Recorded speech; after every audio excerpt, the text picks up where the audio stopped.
Hey friends, welcome back to my channel. Um, I want to share something that's been on my heart lately. Just because your child may not look like they're on track by traditional academic standards, that doesn't mean they're behind. I want you to look at it as they're becoming. They're growing. They're learning in ways that test scores or calendars can't always capture. We live in a world where measuring is everything. Benchmarks, grade levels, scores. By kindergarten, or third grade, or fifth grade, there are expectations. But these expectations often assume every child develops at the same pace, in the same way. And that's what I want to challenge today. We know that there are developmental milestones in speech, motor, social, emotional that are useful guides. Guides. I want to say that again. Guides. But they aren't rigid deadlines. Research like the evidence-based milestone work that the ASQ3 and similar tools show, those tools were developed for surveillance and are meant to detect possible delays, not to label children who are developing differently. The Early Intervention Project showed that enriched supportive early environments produce long-term gains in reading, math, and IQ, along with educational attainment and more. But it also showed big variables in how kids respond. Some improved a lot, others more modestly. And that's okay. It confirms that growth can look different, but still be profound. Studies on growth mindset tell us something important.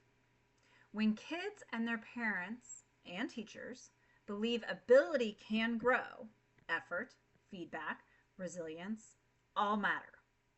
For example, a Brookings study found that students in grades 3 through 8 with strong growth mindset beliefs learn more over a school year than otherwise similar peers who believe intelligence is fixed.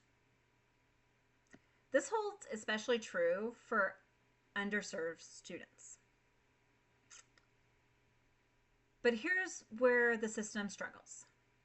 Often, what gets measured is only what's easy to test, not creativity, not curiosity, not compassion, not how a child solves a problem in a messy, creative way, and certainly not how a child learns differently, builds confidence or understanding in non-traditional ways. So, in my experience, having children with different abilities, I've seen moments of becoming that don't show up on a report card. A child who finally speaks up in class, a child who learns a concept 3 different ways until it clicks, a child who comforts a sibling. Those are becoming moments. And I believe strongly that kids shouldn't be put in boxes. You've all heard me say it multiple times if you have been following along and watching my channels. And no matter their ability differences, they just don't. Boxes assume sameness, but children are not the same. They come from different backgrounds, they carry different emotions, they learn in different ways, and that is beautiful. And that is powerful. Because as much as teachers want to support every child, there are system constraints. Curriculum pacing is often standardized. Teachers are pressured to cover content by certain dates, leaving less room for revisiting or reteaching.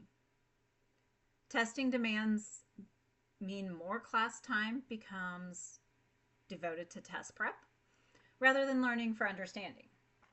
Resources for differentiated instruction for supporting children with learning differences or for social and emotional learning are limited or inconsistently provided. These gaps aren't the fault of individual teachers. They are a result of policy, funding, expectations. And when those don't account for variation in learning, many children are forced to look behind just for moving at their own pace, exploring, or healing.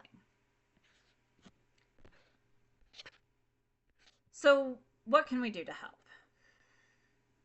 As parents, as teachers, or both? What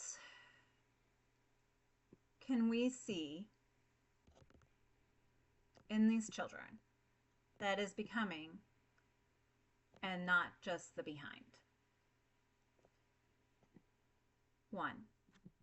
Focus on growth, not just benchmarks.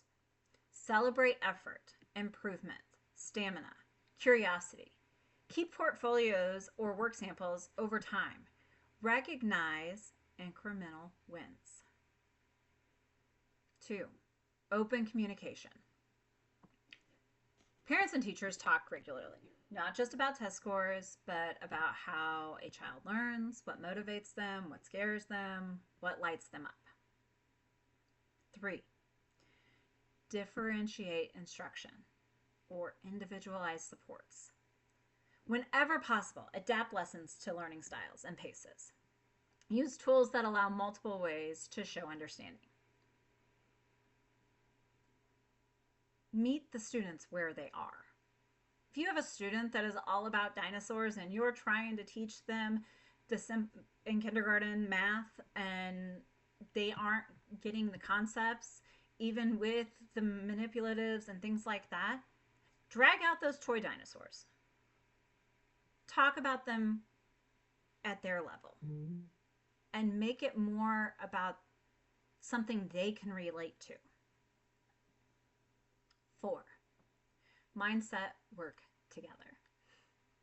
Teaching children that abilities can grow is powerful, but supporting that in language, expectations, encouragement, and opportunity is even more powerful. For example, studies show children whose parents believe abilities can develop, the growth mindset, and who support effort rather than just performance see bigger gains. And again, I'm putting this on parents just as much as I am on teachers. And again, this isn't about all students. This is about the ones that we see falling behind, where we can help them, where we can encourage them. I have seen firsthand where a teacher says that certain students can't do certain things just because they can't recognize their name in pre-K. That's a fixed mindset. Just because they can't recognize their name doesn't mean that they don't have something to offer or they can't do something. We are there to give them these tools to be able to exceed, to be able to know that they can do hard things. That's growth mindset, not fixed. 5, and this is the big one, policy and system advocacy. Advocates for systems that allow flexibility. Advocate for it. Talk about it. Encourage it. Encourage slower pacing where needed. Assessment that is varied. Funding for inclusive supports. Social and emotional learning. Recognize that what works for one learner may not work for another. And that's okay. No boxes. Throw the boxes out. So, to any parent watching who feels like their child is quote unquote behind, maybe they're not. Maybe they're becoming in their own time, becoming in their own way. To educators, thank you. Let me say that again. Thank you. I see you. I know it's hard. These are not attacks. These are reflections on the system that gives you very little flexibility, even when your heart wants more for every child. And I know you do. I see it. And I know it's hard. But let's hold both truths. There are gaps in how we've built education, and there are also amazing capacities in our kids. Let's see the becoming. Let's support it. Let's bridge it and build those bridges together. Because every child's journey is real, and every child deserves to be recognized for who they are, not just for who our system expects them to be. Take this with you today. Your child may not be behind. They are becoming. Let's see them. Let's support them. Let's meet them where they are and help them grow. Let me know your thoughts.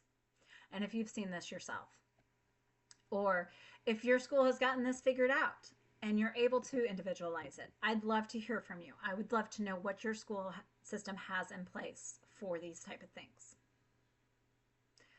This is Roots and Roars. I'm Veronica. And until next time, have a great day.